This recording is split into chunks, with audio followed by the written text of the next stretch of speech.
If you've read the book that I wrote, the Digitizing Steps for Success, or you watch some of my videos, a lot of times I'll talk about the different stitch types, like run stitches, satin stitches, and fill stitches. And you may have heard me say at one point that the satin stitches are kind of like our high maintenance stitches. They're the ones that we have to pay attention to the most, because we can only make them so small or so large before we start having issues with them. In this latest build of the software, what I've done is made it to where the software can automatically split satin stitches if you make them too large in size. Because when you're embroidering onto like a wearable garment, you never want to go more than 7 millimeters in width for a satin stitch before you start breaking it up or turning it into a fill, because if you go larger than 7 millimeters, it can snag really easily. So in the software, we've made it to where when you're creating a design, you can have it automatically split the satins once it reaches the point that it's wider than 7 millimeters. So to do that, you have to go into the preferences, and we're going to come over to this digitizing tab. And with the digitizing tab here, you just want to make sure that auto split new satin paths is checked. And if this is checked, then it's going to automatically split those for you as you create the satin stitch. So let me go ahead and hit OK here, and let me grab a satin stitch. And to demonstrate this, I'm just going to create a path here, and I'm going to make it wider in one area than the other. Let me go ahead and close that, and I will come in here and draw in my angle lines, right click and do a start point and an end point. And what you'll notice here is that in this design, you can already tell that the satin is split. You can see that the split takes place like right here. You can see it as the stitches will come, it'll drop, come back over here, and it's doing a random split. So it's not gonna put the penetration points at the exact same location. So it's gonna give it a feathered look. You see this a lot when somebody creates leaves. They'll use a satin stitch and they'll let the software automatically split it, or they'll choose to split it, and it creates a really neat effect. And this is how you kind of create it in the software. If you have that checked, it'll automatically do this for you.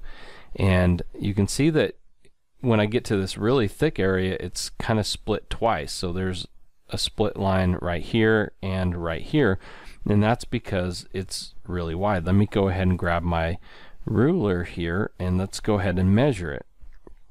It is over 14 millimeters wide. So if it's 7 millimeters when it does a split, it's got to split it twice, because to maintain that 7 millimeter long stitch length, it had to split it twice in this area. So let me come in and let me grab, let me select it, and let's go ahead and grab the shape tool.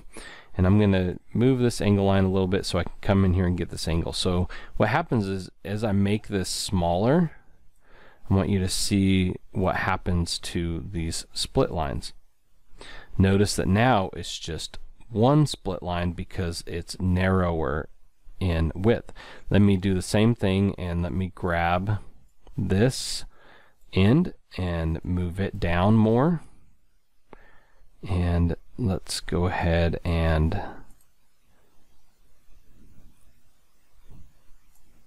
taper this a little bit more just on this side, and let me right mouse click, and notice what happens here. Now there's no split that takes place at all until you get to this point, because this point is where it starts getting wide enough, or too wide, to where it needs to split it. So it's a little bit over 7 millimeters.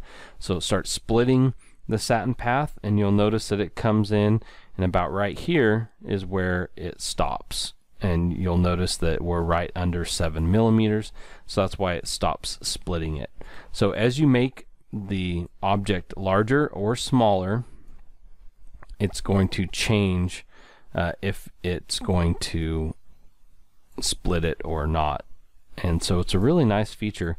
It really makes it easy. It takes the guesswork out of creating satin stitches. You don't have to worry if you're making it too wide or not. And just to show you, it will split as many times as it needs to in order to maintain that minimum stitch length. So you can see I have 1, 2, 3 different splits that take place in this object. So it's really handy. Again, if I make it smaller, it's going to reduce the number of splits in that area. So really handy feature that is again accessed through the preferences and going to the digitizing tab and making sure that that box is checked. You do still have the ability to manually do it. If you don't want to have it automatically split satins, you can still